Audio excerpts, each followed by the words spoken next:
Fourth factor of communication is medium and channel. Medium channel का मतलब है हम किस चैनल को यूज़ करते हुए हम लोग कम्युनिकेशन कर रहे होंगे। इसमें प्रिंट मीडिया, इलेक्ट्रॉनिक मीडिया, ये तमाम बातें होंगी। ये आप एक डायग्राम देख रहे हैं, इसमें मैनुअल मीडियम बताया जा रहा है कि सेंडर रिसीवर के दरमियान में जो वायर है, ये वायर मीडियम का किरदार अदा करेगा। ये टेलीफोनिक वायर भी हो सकती है, ये वायरलेस कम्युनिकेशन भी हो सकती है जो आजकल के दौर में होती है कि हम लोग ऑनलाइन विदाउट एनी वायर हम लोग कनेक्टिविटी हासिल कर लेते हैं इंटरनेट के थ्रू।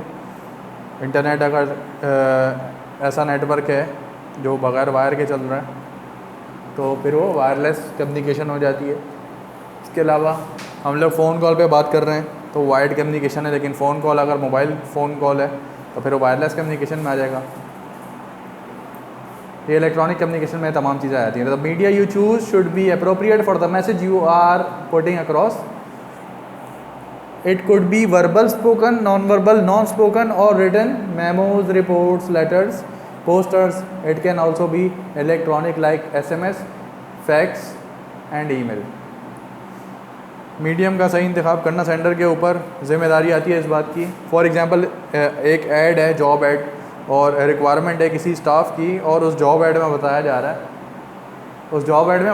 है कि आपने अप्लाई करना है कंपनी के वेबसाइट पे जाके, कैरियर्स के पेज पे, वहाँ पे कोई फॉर्म फिल करना है। फॉर्म फिल करने के बाद हम अप्लाई कर सकेंगे और CV अपलोड कर देंगे वहाँ पे।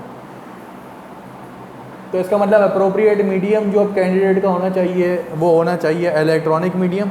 इलेक्ट्रॉनिक मीडियम में से क्या करना चाहिए, उसको इंटरनेट पे जाके वेबसाइट विज़िट करनी है उस कंपनी की जहाँ जॉब अप्लाई करनी है। जॉब अप्लाई करने के लिए उस कंपनी की वेबसाइट पे जाके कैरियर्स के टैब में जाके वहाँ से वो अपनी CV अपलोड कर सकता है और कोई फॉर्म फिल कर सकता है। तो जब ही उसकी रिक्वेस्ट या एप्लीकेशन एक्सेप्ट होगी। अगर हम लोग जो कंपनी ने ऐड दिया था उससे हट के कंपनी को बाय हैंड जाके अपनी CV सबमिट कर देते हैं, उस सूरत हाल में हो सकता है कि कंपनी आपकी CV को एक्सेप्ट ना करे, क्योंकि उनका जो प्रोसीजर है हमें वो प्रोसीजर फॉलो करना होगा।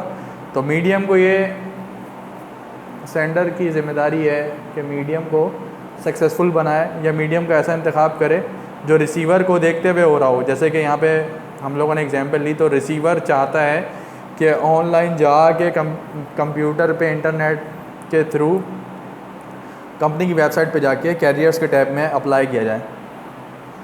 फॉर एग्ज़ाम्पल एक और जॉब ऐड है, वहाँ पे कहा जा रहा है कि आप ईमेल आईडी पे अपनी CV भेज दें।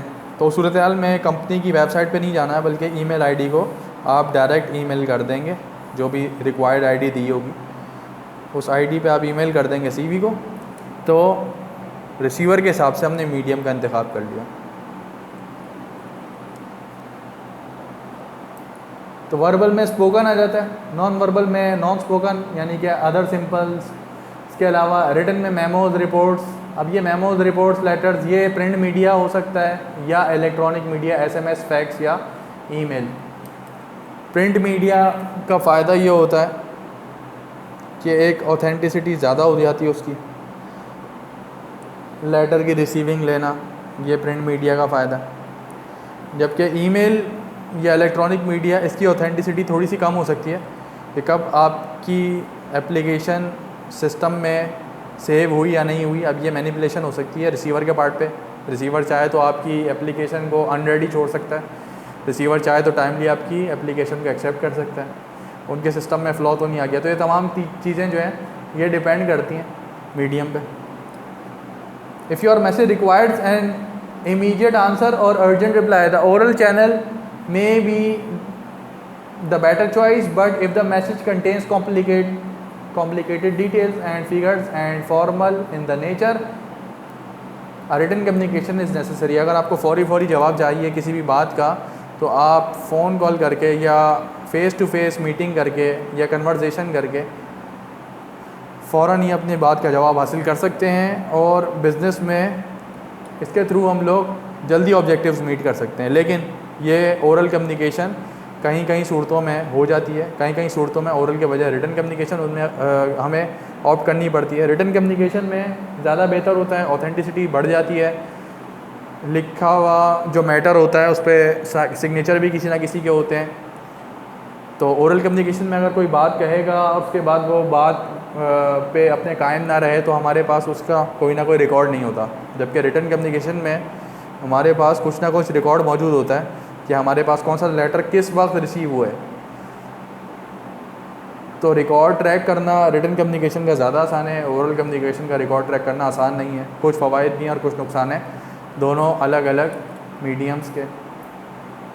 The choice of a channel may affect the quality of the communication and in turn the degree to which the receiver will respond to it.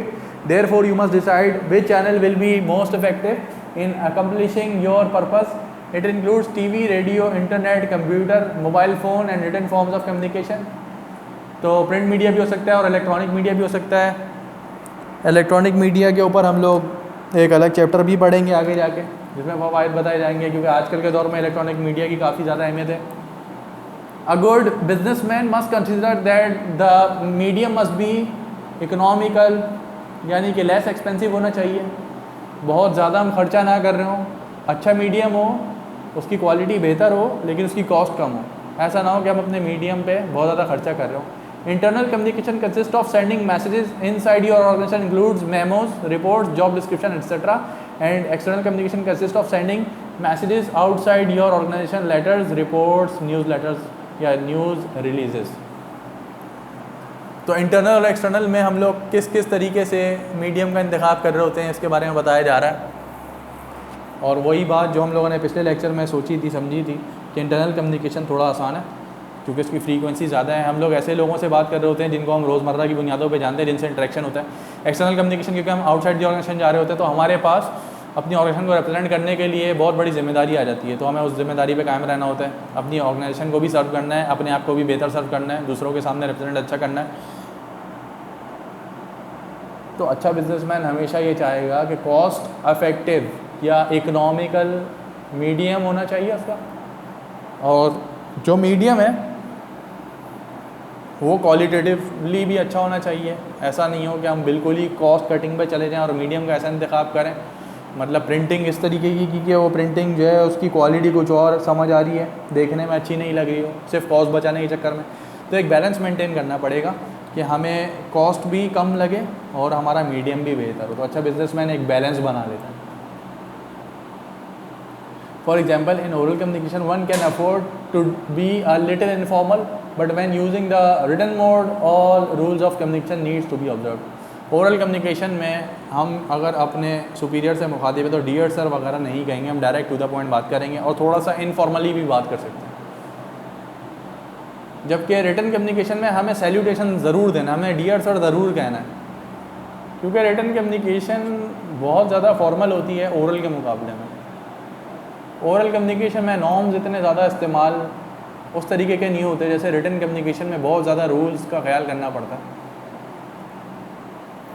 Date पहले बतानी है, उसके बाद फिर हमने एड्रेस बताना है, सैल्यूटेशन मतलब डियर सर, डियर मैडम लिखना है, फिर सब्जेक्ट बताना है, first para, second para, third para.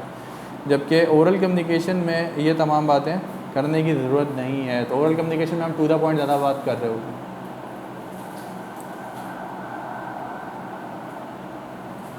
For example, in oral communication, one can afford to be a little informal, but when using the written mode, all rules of communication needs to be observed. It must be remembered that anything in writing is a document that would be filed for records or circulated to all concerned parties. जब भी हम writing में कोई चीज़ ले आते हैं तो उस राइटिंग में आने वाली चीज़ को हम सिर्फ और सिर्फ ऑथराइज पर्सनस तक ही एक्सेस रखते हैं उसकी। लेकिन कुछ कुछ ऐसे डॉक्यूमेंट्स भी होते हैं जो पब्लिक डॉक्यूमेंट्स होते हैं। जैसे आप लोगों ने इंट्रोडक्शन टू बिजनेस में पढ़ा होगा, memorandum of association and articles of association, वो पब्लिक डॉक्यूमेंट्स हो सकते हैं, या वो ऐसे डॉक्यूमेंट्स हो सकते हैं जो लीगल अथॉरिटीज़ के पास मौजूद हों, या आपके वेबसाइट का जो होम पेज है जिसको हर कोई एक्सेस कर सकता है।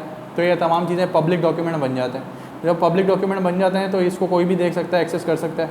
तो कोशिश करें कि वहाँ पे गलती का इम्कान कम अज़ कम हो ताकि लोगों के सामने हमारी गुडविल मेंटेन रहे। Next component receiver decoder. Receiver decoder वो शख्स जो कि आइडिया रिसीव करेगा, वर्ड्स को आइडिया अपनी तरफ से जो आइडिया वो एक्सट्रैक्ट कर सकता है वर्ड से, वो आइडिया एक्सट्रैक्ट करके कोई ना कोई मीनिंग निकालेगा। Receiver decoder, the receiver is the decoder. Decoder का मतलब है अल्फाज से वो कोई ना कोई आइडिया उसका समझ रहा है, कुछ मीनिंग निकाल रहा है। The receiver must attend to interpret and respond to the transmitted messages The goal of communication is reached when the receiver accepts the sender's message. Attention and comprehension are the means the receiver used to attain the goal of acceptance of the message. He converts the symbols received from the sender to give him the meaning of the message. Mainly receiver का काम है decode करना. Decode का क्या मतलब है कि symbols और वर्ड्स को कन्वर्ट करना आइडिया या मीनिंग में. Both receivers and senders are influenced by external environment and internal stimuli. दोनों का कॉन्टेक्स्ट साथ साथ चलेगा. सेंडर का कॉन्टेक्स्ट भी साथ साथ चलेगा, रिसीवर का कॉन्टेक्स्ट भी साथ साथ चलेगा. तो मैंने पहले भी अर्ज की थी आपसे कि जब सेंडर बात कर रहा होगा तो सेंडर सोचेगा पहले कि रिसीवर का क्या बैकग्राउंड है और सेंडर का खुद का क्या बैकग्राउंड है, या दोनों के कॉन्टेक्स्ट मिलते हैं या नहीं मिलते हैं. ऐसे ही जब रिसीवर रिसीव कर रहा होगा मैसेज तो रिसीवर ये सोच रहा होगा कि उसका खुद का कॉन्टेक्स्ट क्या है, अपने हिसाब से भी सोच रहा होगा, सेंडर के रिस्पेक्ट से भी सोच रहा होगा कि उसका कॉन्टेक्स्ट क्या है, जिसने इस कॉन्टेक्स्ट में बात की है, उसका बैकग्राउंड क्या है, उसकी एज क्या थी, उसका जेंडर क्या था, उसका स्टेटस क्या था अपनी कंपनी में, क्या वो लीगली ऑथराइज है मुझसे रब्ता करने के लिए या नहीं.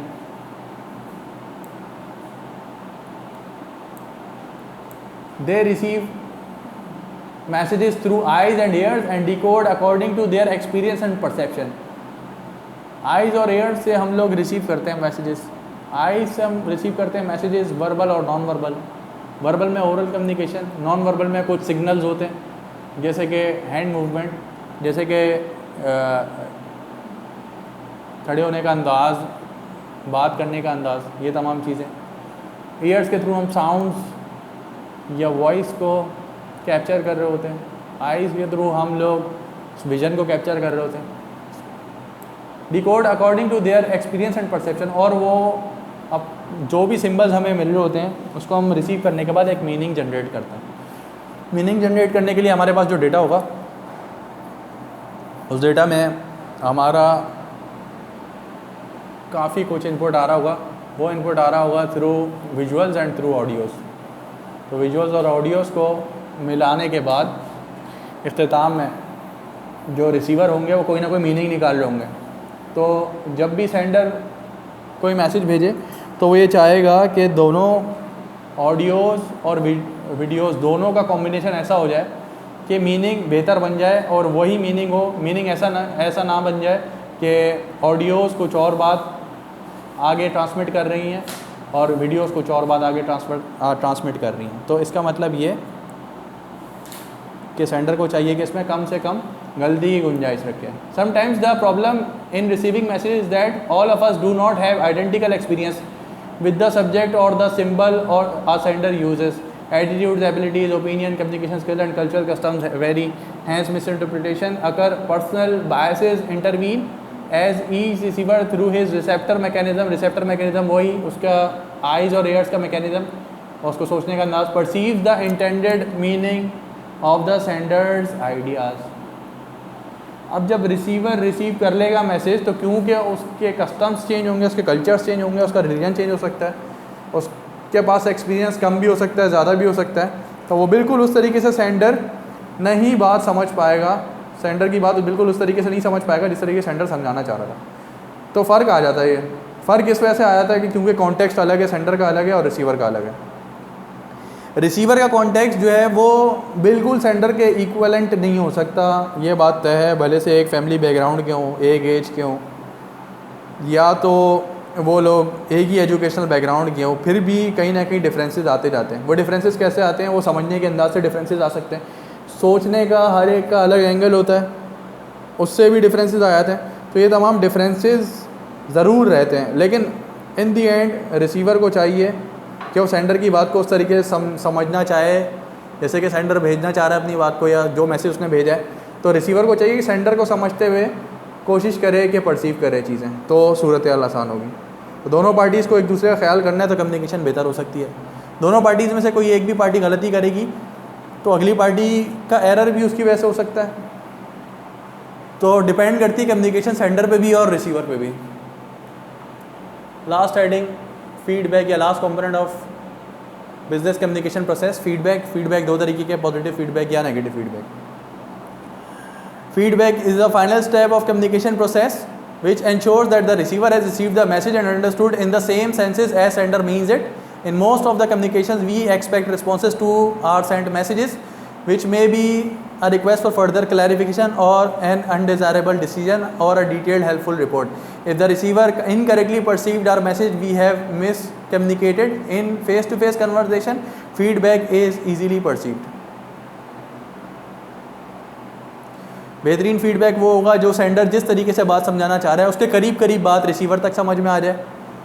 रिसीवर की समझ में अगर बात आ जाती है तो उसका मतलब है सेंडर है उसका ऑब्जेक्टिव मीट हो गया। तो रिसीवर मज़ीद क्वेश्चंस नहीं करेगा, रिसीवर कन्फ्यूजन का शिकार नहीं होगा, बल्कि सेंडर के हिसाब से फीडबैक दे देगा।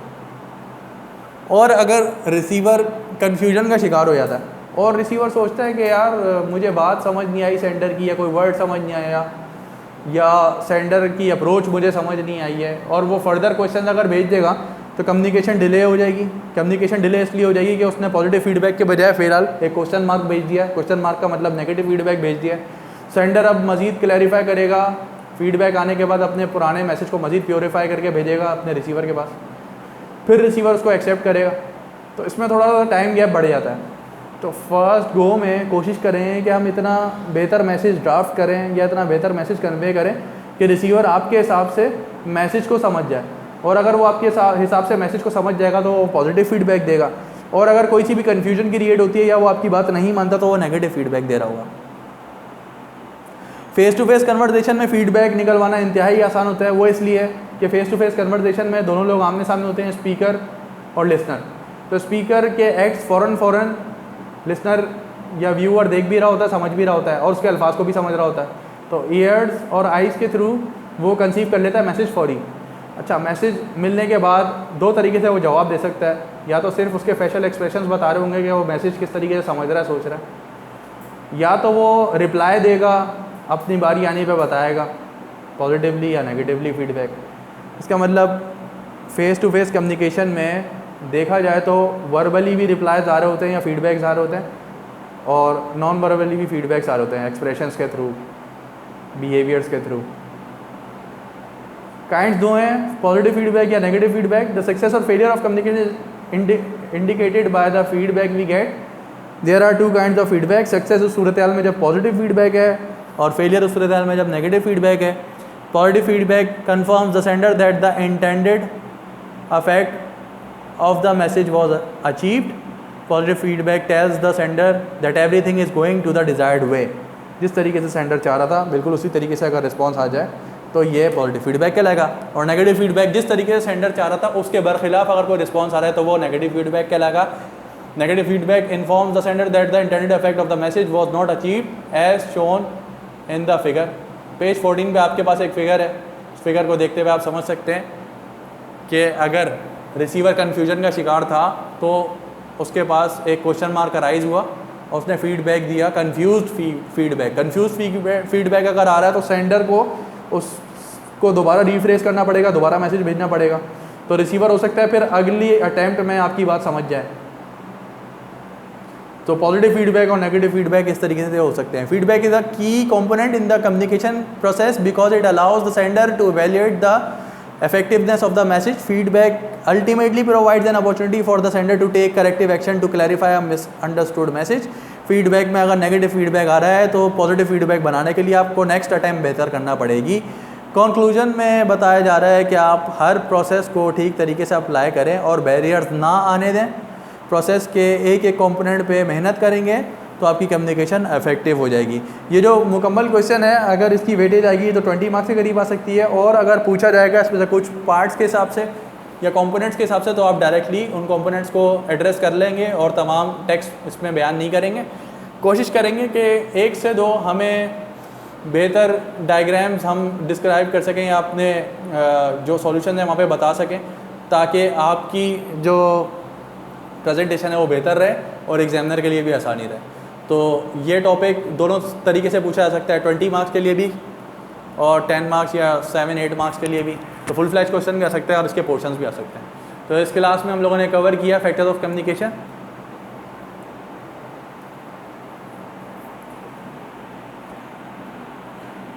तो नेक्स्ट क्लास में हम लोग कवर करते हैं मज़ीद इसके कुछ कंपोनेंट्स के ऊपर, अगर कुछ क्वेश्चन आते हैं उसको कैसे टैकल करना है। अल्लाह हाफ़िज़।